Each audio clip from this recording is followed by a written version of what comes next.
Hey guys, good evening. I often talk about how mindset is really important for us to come across as confident when we're performing. For this video, I chose a performer who's one of the most unhinged performers out there. He can literally just sit down, improvise, and let the music flow through him. And so as you could see from the title, today we're going to look at Jon Batiste. We're going to dissect and analyze his improvisational take on Für Elise, Beethoven's classic. Let's dive straight into it and let's try and watch and learn and suck in the mindset and the energy he's giving out.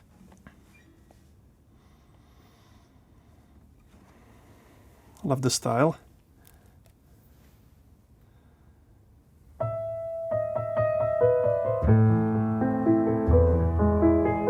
Starts pretty classical. Oh, as soon as I said it.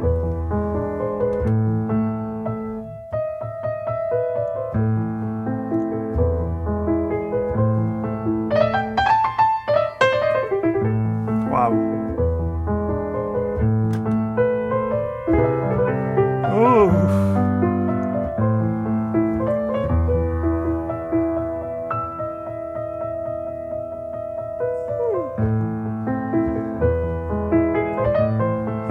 These little bluesy.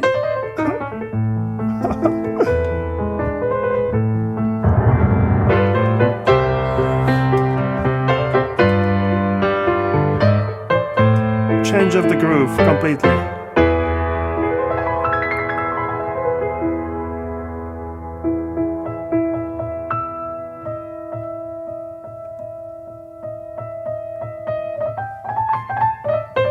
Ooh. The harmony is richer than the original piece.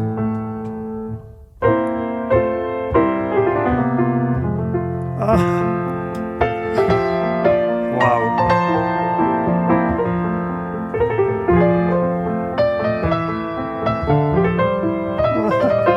So, oh my god.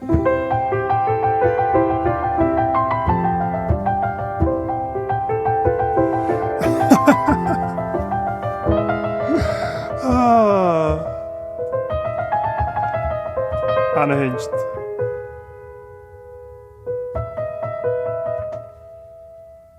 He's conducting himself. Really speaks. Ooh, change of the harmony. Wow.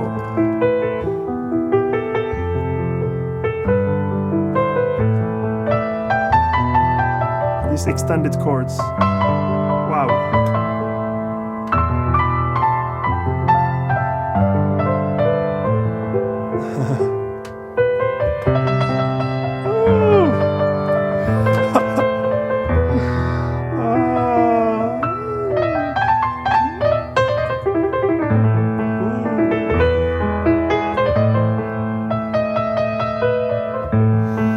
Can you feel it?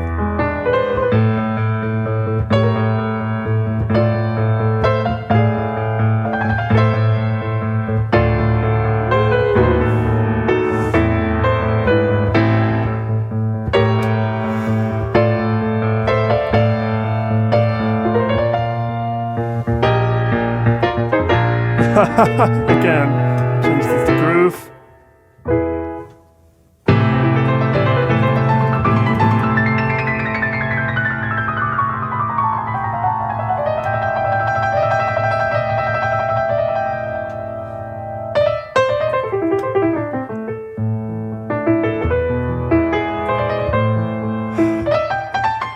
Modern voicings, bluesy.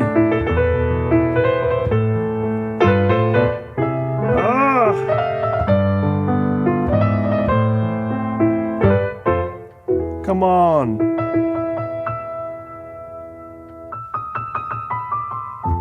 Oof.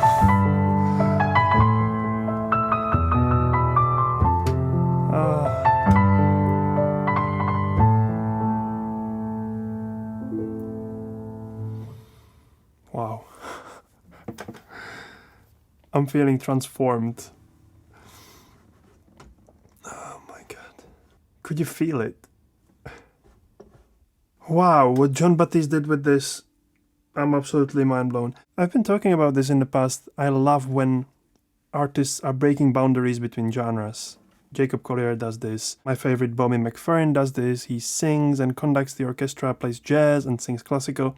And here we have another brilliant, genius artist, Jon Batiste, who sits down and plays the most notoriously known classical piece that everyone who ever played piano sits down and starts playing at least these two notes. Everyone knows at least this.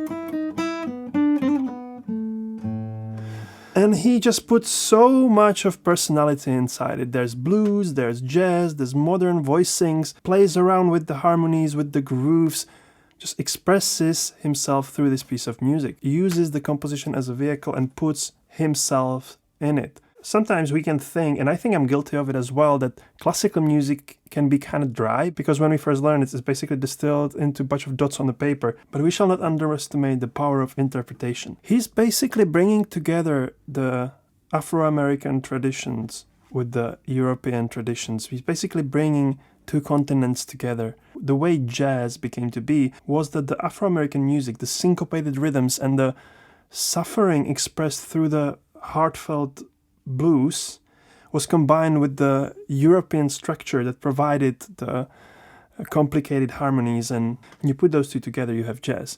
And in this video he's kind of embodying just that. He's taking a classical piece and pumps into it the jazz, the blues, the modern harmonies. For example, in classical music you're not allowed to play or compose so-called parallel fifths or parallel octaves.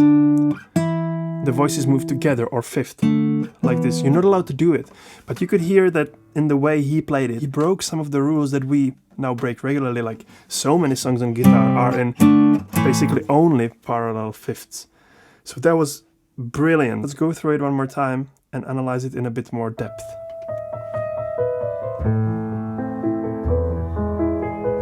Showing that he's taking the piece seriously. But immediately, okay, this is me. This is Beethoven. Thank you for this song. And this is me. Basically, bluesy. Oh. Creates tension, breaks the beautiful harmony apart. But still respecting the piece. All these things are just blues.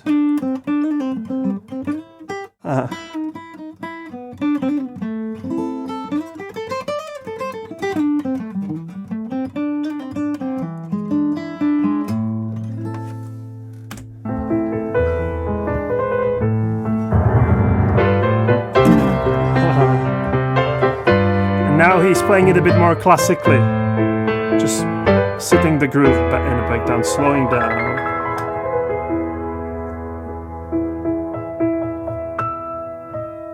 Huge dynamic, again, clarity, pureness.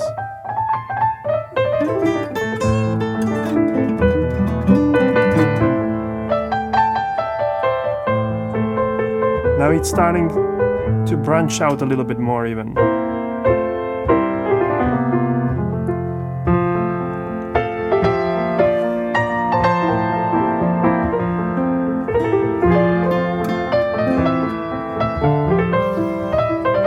Again, little details, still staying true to the piece.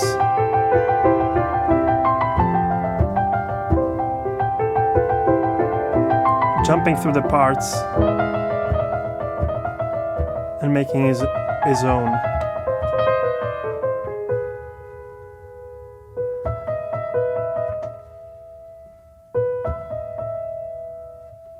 This is what I mean by unhinged. He's just so present.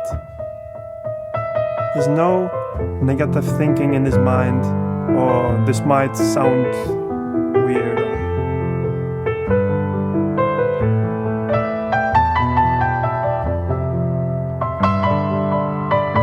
Try it when you're playing or singing. Try and watch your mind. What's going on there? Are you judging yourself?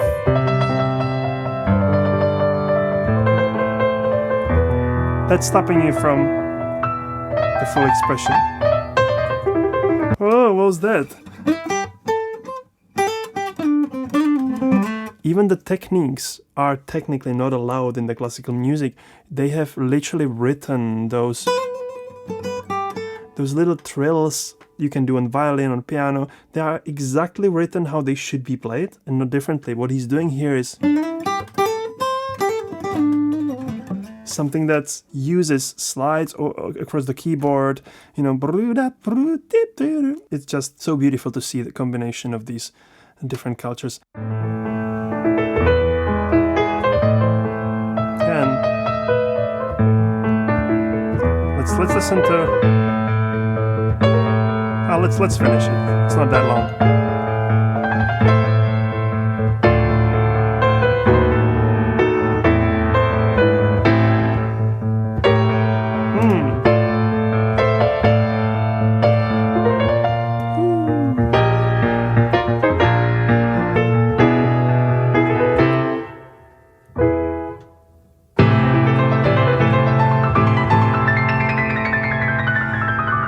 And here he shows that he can play classical too.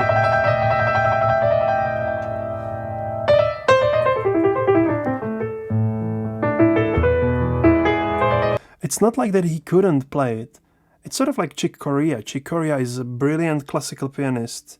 He knows the style, he knows the rules. He can mindfully break them because he knows them. Here's the same thing. You can see he can embody that classical style, but then he branches out from it. You have some musicians that can only play one style well. And I've played with such musicians, and there's nothing wrong about it. Some people just can play really, really well at traditional music, but then they try and play different style, and it all sounds weird because they keep putting that style into everything else. And sometimes it can sound a little bit comical. Jon Batiste can float between the styles and between the genres, and he uses them very consciously and as a further tool of self-expression.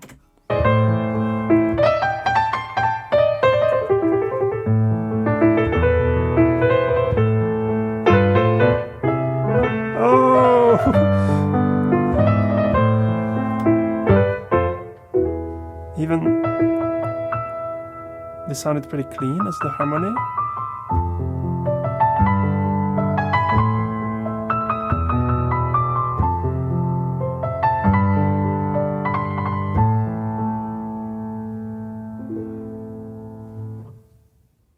Yeah, wow. Okay, so this was first episode of Mindful Monday. Hopefully you enjoyed it. Please leave your suggestions in the comments if you have a performance where you really feel like the artist is channeling the music. Recommend them in the comments or check out my Buy Me Coffee website. I hope to see you soon. Keep expressing yourself through sound and music and keep it funky.